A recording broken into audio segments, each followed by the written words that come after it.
First time ni ate sa gym at ito agad ang nagustuhan niyang gamitin. Ayan na nga tituloy yung pakwan mo. Binigla mo kasi. Punasan mo na lang baka bumaho pa yan.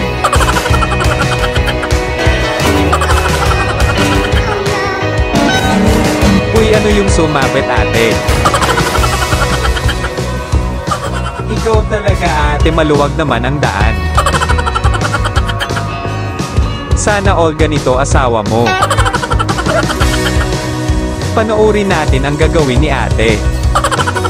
Ang galing naman ni ate. Magpagalaw ng muscles niya.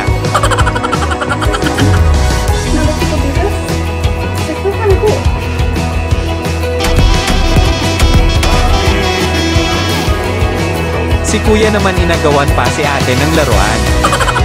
Gusto mo lang talaga maamoy ang pakwan ni ate.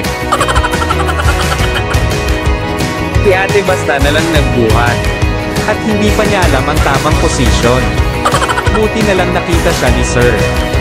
Sige sir, turuan mo ng tamang posisyon. Hanggang sa matoto yan si ate.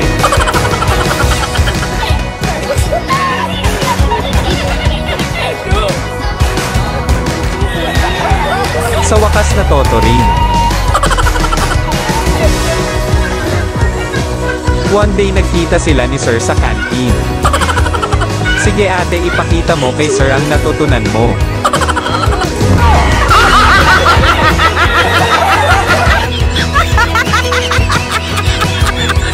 Si ate talaga ang hina ng pick-up.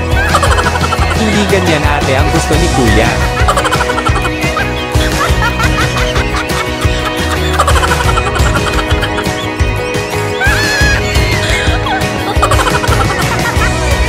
Si kuya naman advance mag-isip.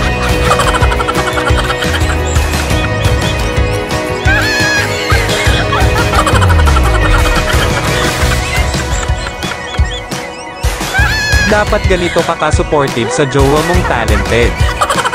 Diba ang saya-saya?